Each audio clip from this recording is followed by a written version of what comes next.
There's this great scene in 1962's The Music Man. The main character, a grifter trying to drum up interest in his scheme, needs any sort of problem to convince the townspeople that they're just on the edge of trouble. He starts singing about how just the presence of a pool table in the town means they're on the edge of falling into total squalor, and the town just eats it up. River City ain't in any trouble. We're gonna have to create some. Must create a desperate need in your town for a boys' band. You got trouble, folks, right here in River City. Trouble with a capital T, and that rhymes with P, and that stands for pool. Something they didn't care about 2 minutes ago is now of grave concern, and it's all fabricated by the Music Man. We've been watching similarly fabricated fear arise in a slew of news clips, YouTube videos, and comment sections. There's trouble in River City, and it's at your neighborhood school. It's become pretty clear over the last 2 years that there's a problem with education. Actually, I should say that people have a problem with education, and it stems from deep, deep misunderstandings. It's clear that people really don't know how schools are run, how they're funded, what the workflow looks like in the day of a teacher, how curriculum is selected, or even what the purpose of school is. But the problems people see with education aren't just misunderstandings.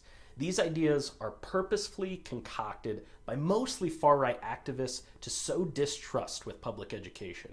We began to cover this in a video just a couple of months ago, specifically looking at critical race theory, how that's defined, but this conversation's really exploded in the last couple of months. It can be hard to parse, and its origins lie in the last century and rolls together segregation, LGBTQ representation, federal funding, and more. The really wild thing, though, and it sounds almost too simple, is that a lot of this comes from one guy. One guy! We'll get to him in a bit, but we want to see how this debate began and evolved before it arrived at the gauntlet that we are running through today. Since the Republican Glenn Youngkin, whose policies are just like Trump's in every way, but he has slightly more self-control, therefore conning people into thinking he's some kind of return to respectable form for the Republican Party, scored an upset in Virginia's race for governor by making education a central campaign issue. Republicans in state after state have capitalized on anger over mask mandates, quote-unquote parental rights, and teaching about race. And their strategy seems to be working. Florida's so-called Don't Say Gay bill that Governor Ron DeSantis recently signed creates a number of mechanisms for not just feeding the grievance machine of parents who feel like they aren't being listened to, but also further stigmatizes LGBT students. A massive push to return to a mythical time when schools taught exclusively readin', writin', and arithmetic has pushed the gas pedal all the way to the floor. Hi, I'm Jake. And I'm Dan, and we're both public high school teachers. Hey, consider subscribing to Rewire if you like what we do. It really helps us grow. You've probably been hammered with this recently. Conservatives arguing that education has absolutely run amok and become hellholes of depravity while no one was paying attention. Several adjacent issues have been bundled together and thrown into the grievance machine. But maybe unsurprisingly, the discourse doesn't reflect what polls and metrics are telling us. Trans women in sports, banning books, and critical race theory are all at the center of this red-hot culture war. The fervor is high and the column inches are long. Yet this is not just happening in Florida. This isn't even really a new thing. Our goal here is to show you how the fervor about what's happening in schools was whipped up to energize the base. And there are problems in schools. They're just not the ones you're hearing about being debated in the news. If we look at polls and data around school satisfaction, it seems like America's schools are doing as well as ever, and parents are happy with their teachers in neighborhood schools. Let's explore what's causing this divide.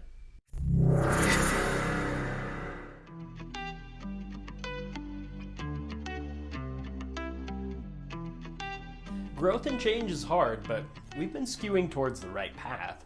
In the 1990s, school demographics were fluctuating, causing schools to put more effort in promoting diversity and inclusion. This fluctuation is now in the electorate. Older, whiter voters are often depicted as being in opposition to a younger, more mixed-race America. Early steps to include more diverse representation, though, could be really rough. Our elementary school showed the same cartoon about Martin Luther King Jr. every February and called that good. Acceptance of same-sex marriage was on the rise, but it wasn't until 2004 that Massachusetts offered gay couples legal marriage. Things at this time seemed to be moving away from that heteronormative white worldview towards what the left might now look at as a kind of milquetoast liberalism. We're from Colorado, and our state took center stage in this fight before the new millennium. The state legislature introduced the first ballot initiative for parental rights, which sought to enshrine a parent's right to direct and control the upbringing, education, values, and discipline of their children into the Colorado state constitution. The New York Times, who we totally dragged in our last video, called the ballot language deceptively simple, and many feared the amendment would essentially bypass child abuse laws and prevent students from seeking access to birth control and mental health counseling. Even librarians and video store clerks were worried that they could face legal consequences for lending a book or a movie to a child that contained content that their parents didn't approve of. The backlash against schools really began in 1993, when parents in New York City ousted the chancellor of the New York City School Board for introducing a so-called rainbow curriculum, which sought to teach students about HIV in sex education classes and increase acceptance and awareness of LGBTQ families by including books like Heather Has Two Mommies in a list of recommended but not required readings. I remember some of these. I vaguely remember my parents discussing a book called Daddy's Roommate, but we were young at the time.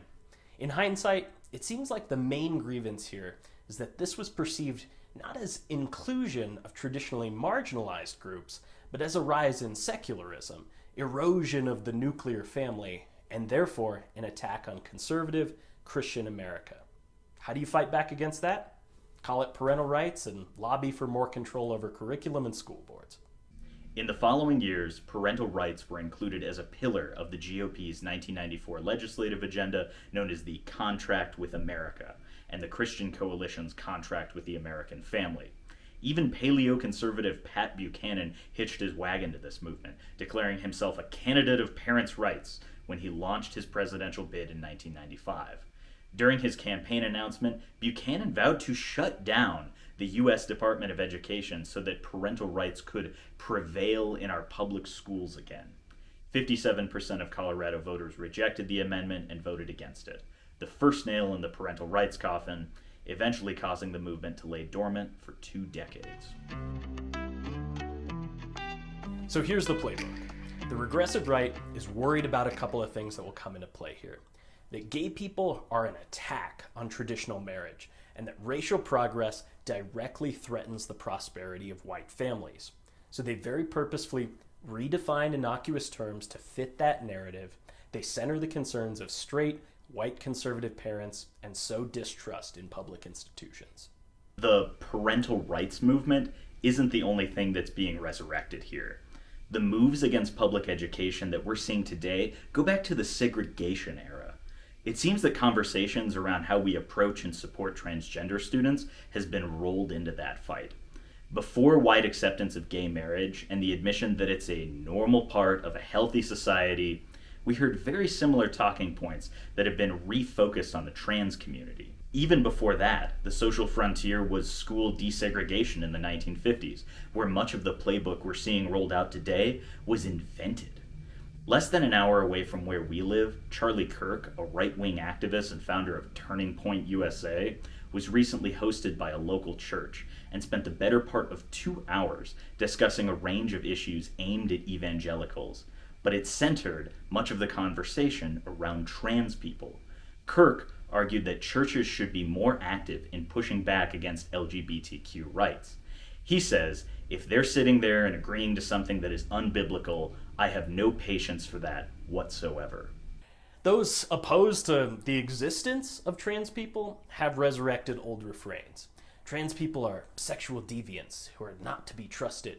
Trans people are trying to turn your child gay. Trans people are really just pedophiles trying to groom your kid. None of these are new, and all of them are asserted with nothing more than vitriol. Grooming is a term that neatly draws together both modern conspiracy theories and old homophobic stereotypes, while comfortably shielding itself under the guise of protecting children. After all, who can argue against the safety of kids? Fox's Laura Ingraham recently asserted that Disney's simple inclusion of gay characters on the recent revival of the Proud Family amounted to grooming children with radical sexual propaganda. This is the core message right at the moment.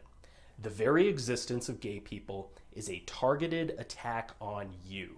The vague "they" has it out for everything that you believe in. Your family and way of life are at stake. Ingram repeats common tropes. If gay people exist, then traditional Americans and people with serious faith and social conservatives will be shut out of daily life, that your voice will be silenced, and that America as you know it, poof, gone. Painting anyone who opposes Florida's law, mainly people on the left and Disney, during this news cycle as being pro-grooming fits neatly into this narrative and winks at QAnon adherents without requiring politicians on the right to actually endorse the outlandish theory. But how does this rhetoric square with the experience of a teacher in a classroom? It doesn't.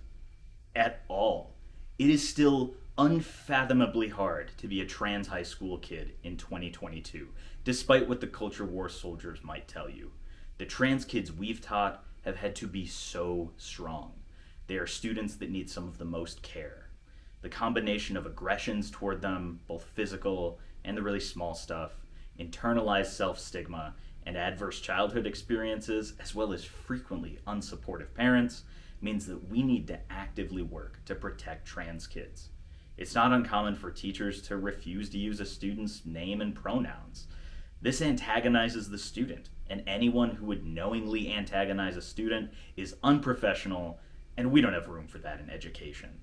Studies indicate that 82% of transgender individuals have considered taking their own lives, and 40% have attempted suicide.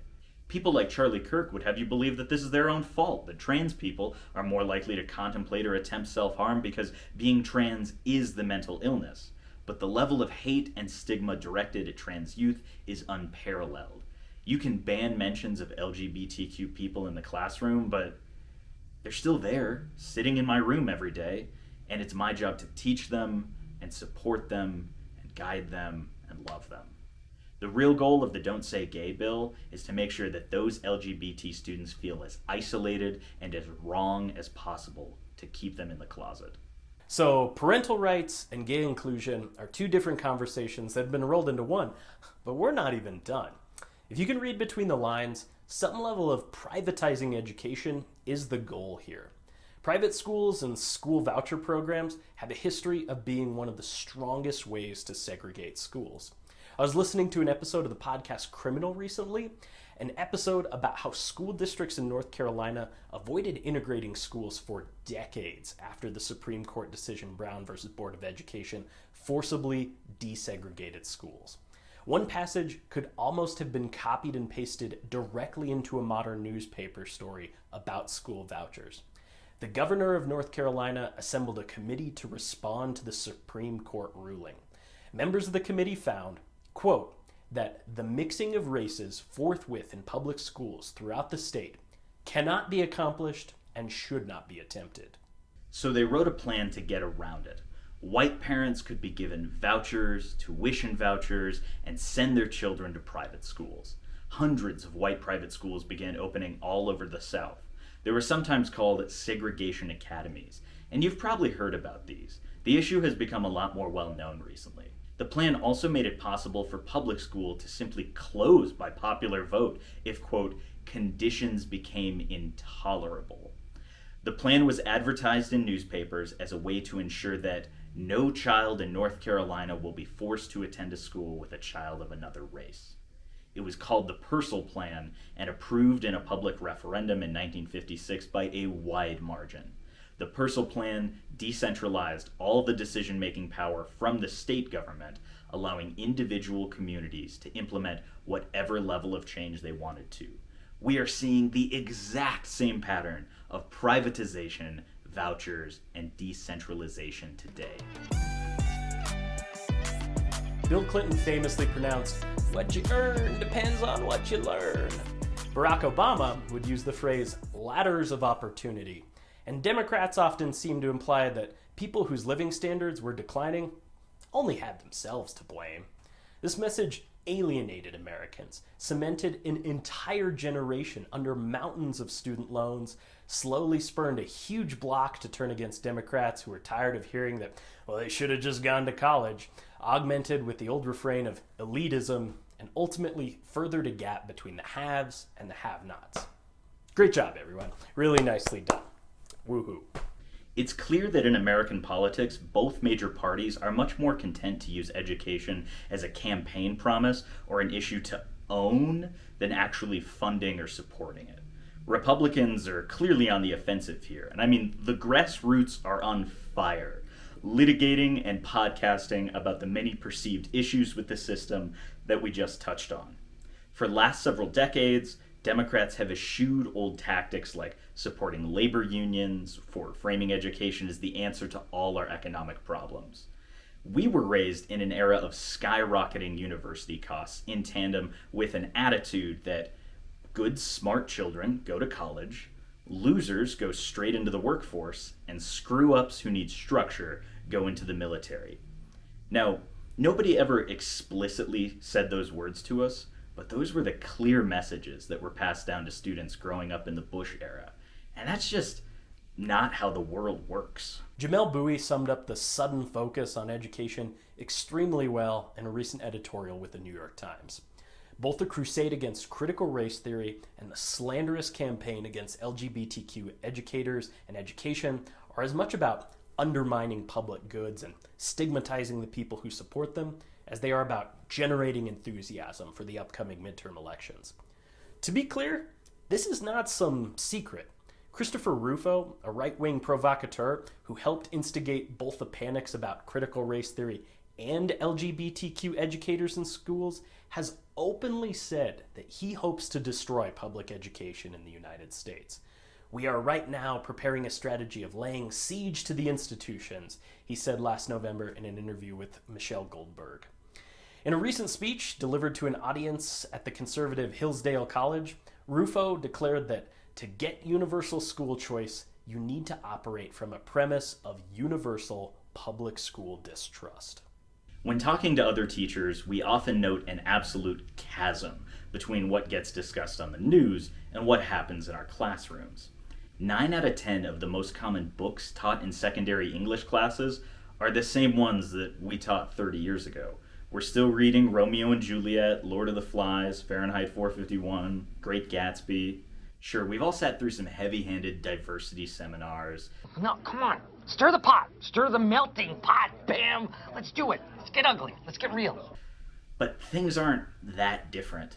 We'd encourage you to talk to a teacher you know. You could hear from them, or you could just trust that rando on Twitter. These are wedge issues.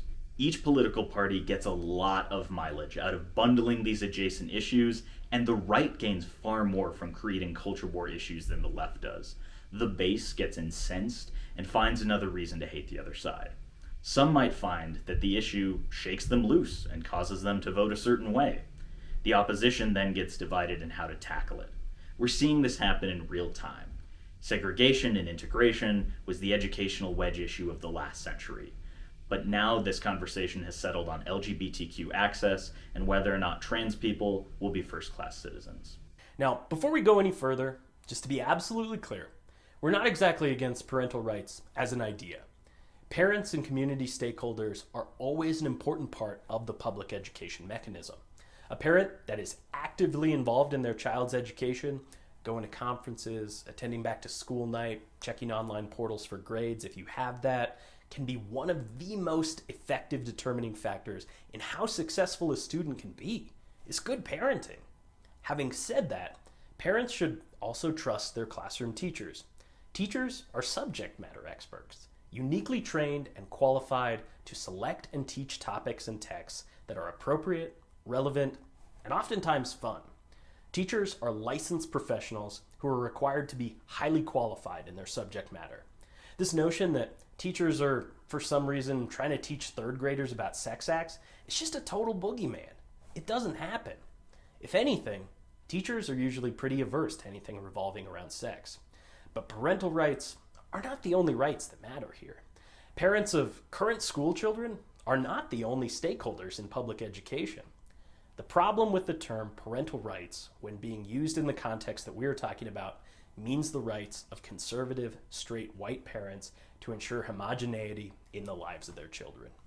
The news loves sound bites from local meetings about fear of children being exposed to inappropriate content, and it's almost never followed by any evidence.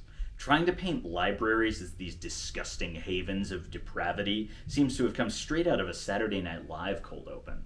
Historian Richard Hofstadter once characterized these as paranoid politics, as little more than heated exaggeration, suspiciousness, and conspiratorial fantasy. If you have a question about your school's curriculum, ask the teacher. Ask for a book list, schedule a phone call, engage in an online parent portal if your school has one. Seriously, I use Google Classroom, which is extremely common across high schools in the US. Every single day, I post every slide presentation I show to the class, any and all classroom readings, any assignments and homework, and any videos I show to the class. We're not hiding it. If you actually desire to be engaged in your child's education, the platform's already there. You just have to decide to use it. But once again, nobody's bringing this up because this isn't actually about what your local teacher is teaching. There are actual problems with public education, like this idea pushed by the Clinton and Bush administrations that you have to go to college and accrue student loan debt. The closing of schools and how public institutions should handle mask wearing has mostly died off, but the fires still burn in school board meetings and public forums. Now they've just been turned to a different subject altogether. The new right is using learning loss as an issue for a foot in the door to the aforementioned wedge issues. Our students aren't achieving because they've been shut out of classrooms. Wait, no.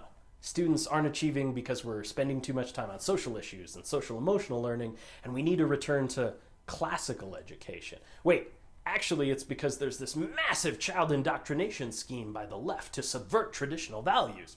Whatever. FEC United founder and podcast host Joel Oltmann has even made the laughable assumption that public school teachers are recruiting kids to be gay and that LGBTQ teachers should be, quote, dragged behind a car until their body parts fall off. One of our favorite parts of running this YouTube channel are the commenting contrarians who think we're just a couple of misinformed woke automatons. So this one's for y'all. Democrats aren't doing any better.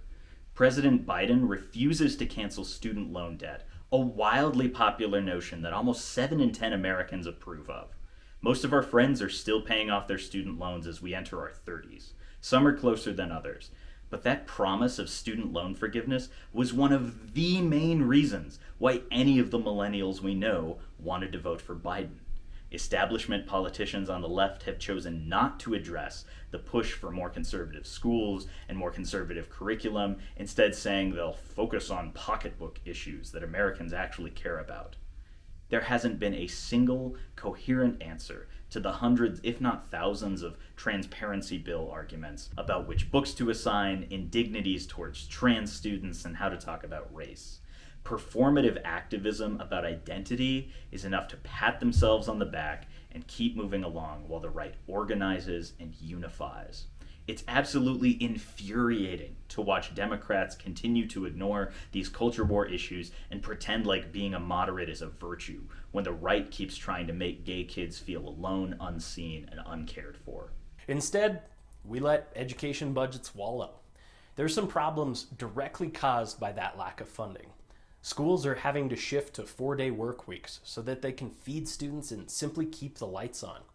Dan works 10-hour school days, 4 days a week, so that the school district doesn't have to feed or transport students or heat and light the buildings on Mondays, even though just about every study about 4-day weeks shows that they're bad for kids. Not to mention students struggling to stay engaged at 4:30 in the afternoon when they got there at 8. Early reading skills are at a 20-year low. Some of this is attributable to the pandemic, but it's another problem we need to fix. Instead, we're having a different conversation. We're focused on this wedge issue: trans women in sports, bathroom usage, teaching about the graphic novel Mouse, social emotional learning, critical race theory. It's all there for the same reason. As political parties wage the culture wars, we set schools up for failure. This idea that schools should return to the way they used to be, ignoring the rest of the world by shutting the classroom door to learn long division, is a complete myth. Schools have never ignored social issues, and if they did, no school would have ever taught Night or To Kill a Mockingbird or Letter from Birmingham Jail. If anything, we should do a better job on the whole of creating curriculum that is creative, relevant, and high interest than ever before. Those spouting that there needs to be a great shift are really telling on themselves about how little they know about how schools work. Sure, we can diagram sentences all day long, but I guarantee that students will hate every minute of it and will be deeply unprepared for when they enter adulthood. We would argue, however, that public education is not the roadkill decomposing on the side of the freeway that the two-party system would have you believe that it is. While Ted Cruz is out there displaying blown-up scans of children's books and lamenting about how vile and evil our public schools are, the statistics tell a very different tale. In making up our mind what school choice is really about, education scholars Sigal Ben-Perath and Michael Johanneck point out that about 9 in 10 children in the United States attend public school, and that the overwhelming majority of parents, about 8 in 10, are happy with their kids' schools. 80% report being happy with their child's teacher and schools because teachers are your community members and your neighbors, and most community schools reflect the values of the area in which they reside. More parents were satisfied in 2021 than they were in 2013 and 2002, when satisfaction dipped into the 60s. In 2019, we're at a high point in satisfaction, 82%, before COVID dealt schools a major blow. So why does it appear that so many Americans are so deeply dissatisfied with education? Get this, a lot of this comes from just one guy. Just one dude, one conservative activist who has doused the whole thing in kerosene and given Fox News the matches. Chris Rufo is the person mainly responsible for pushing this idea that any discussion of racial inequity is actually critical race theory. Dana Goldstein is the journalist who tracked Rufo's efforts to stigmatize certain terms and basically manufacture out of thin air what the next Republican talking point is going to be. Rufo invented the villain of critical race theory and is now moving on to terms that education has used for a long time, like social emotional learning. Seriously, he just invented it. He's the music man of this story. You don't have to take our word for it, though. Listen to Rufo tell it. We've needed a new language for these issues. Political correctness is a dated term, and more importantly, doesn't really apply anymore. It's not that elites are enforcing a set of manners and cultural limits. They're seeking to re-engineer the foundation of human psychology and social institutions through a new politics of race. It's much more invasive than mere correctness, which is a mechanism of social control, but not the heart of what's happening. The other frames, well, they're wrong too. Cancel culture is a vacuous term that doesn't translate into a political program. Woke is a good epithet, but it's too broad, too terminal, too easily brushed aside. Critical race theory, however, is the perfect villain. Rufo went on a tirade about his redefined version of CRT on Fox News in 2020, and literally, the next day, got a call from Trump's chief of staff, and the political will to fight this new boogeyman was created. It's like a direct pipeline, from the fringe blogs to the not-so-fringe blogs to a retweet to Fox News, and after 2 weeks, it's doctrine and dogma. Rufo has more recently moved on to vilifying social emotional learning, which, if you're not in education, you've probably never heard of. Social emotional learning, or SEL, is more complicated than this, but on a day-to-day basis, SEL really just involves taking into account the fact that students are complex human beings who have lives outside of school that might affect their performance in school. Kids are learning how to be human beings, and sometimes it's kind of rocky. It's the idea that you meet kids where they're at and take into account their whirlwind of kid or teenage emotions, and you'll get better outcomes. But we're seeing Rufo turn this into something else. A doorway to feminize and soften children that sounds positive and uncontroversial in theory, because it is, and Rufo claims that SEL serves as a delivery mechanism for radical pedagogy, such as critical race theory and gender deconstructionism. It's the tail wagging the dog. Chris Rufo gifting new buzzwords to conservative media, and politicians telling voters what issues they should care about, often with little to no evidence, so they can rally the base, fracture the opponents, and maybe shave off a few votes. This all goes in the complete opposite direction of what the metrics are telling us, though. When using data, it's hard to argue that neighborhood schools are wholly failing or subverting the people that they serve. It's clear that charter schools and private schools don't really do any better for your kids than the average comprehensive public high school. Hilariously enough, in polls, parents report being satisfied about hot-button issues as well. A new national poll from NPR and Ipsos says 76% of respondents agree that my child's school does a good job about keeping me informed about the curriculum and including potentially controversial topics. All this anger is simply fodder for the grievance machine and the never-ending political campaign. To borrow a cowboy phrase, they're pissing on our backs and telling us it's raining.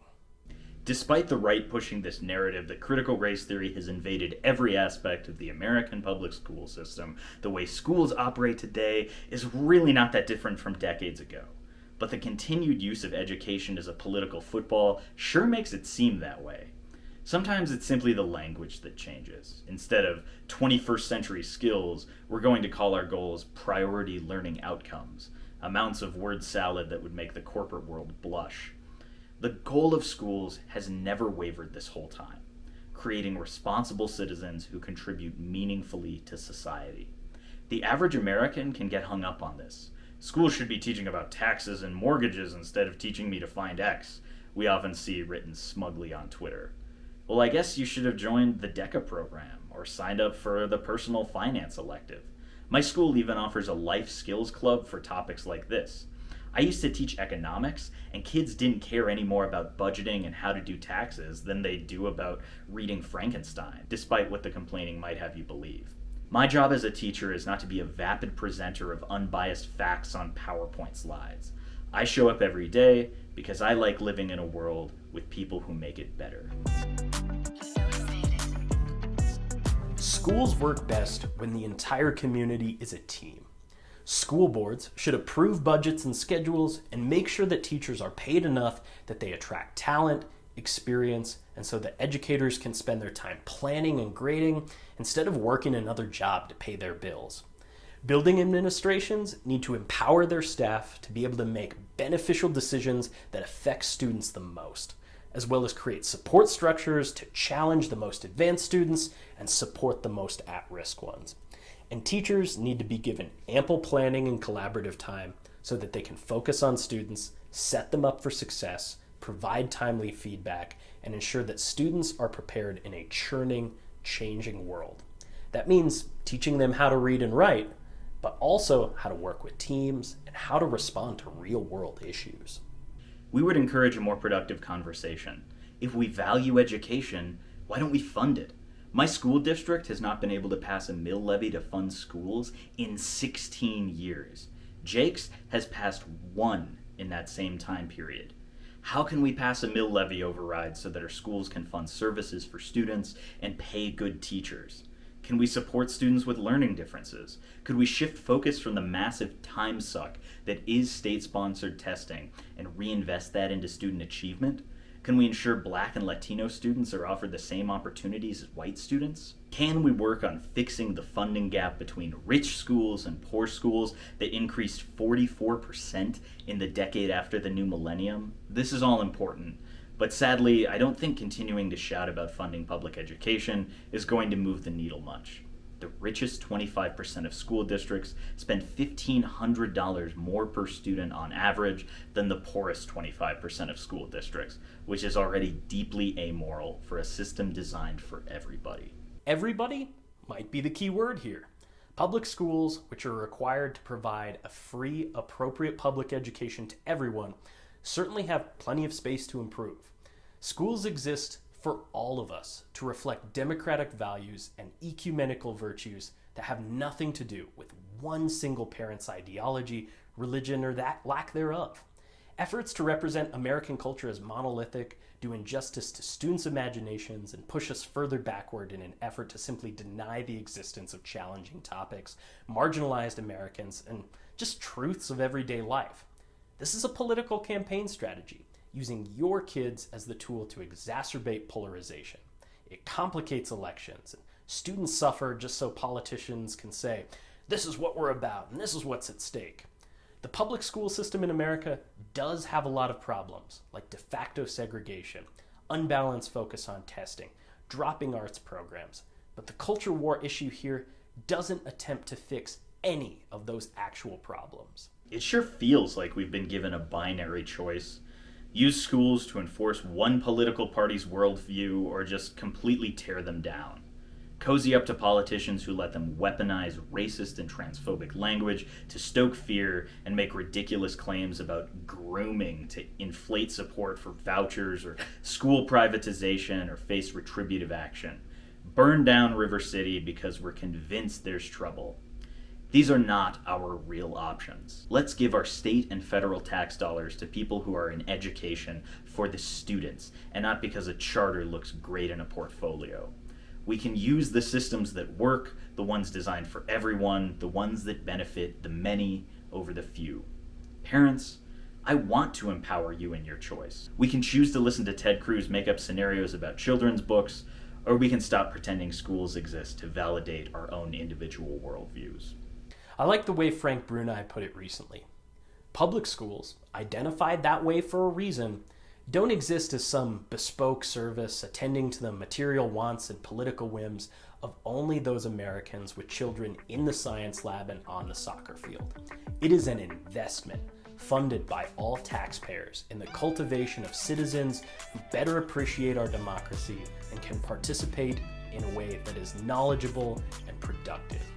It's both inappropriate and dangerous to treat parents who have children in public schools as the only stakeholders whose desires are categorically more important than everyone else's. Because despite the efforts of some very misinformed lawmakers, in the end, I don't teach content, I teach kids.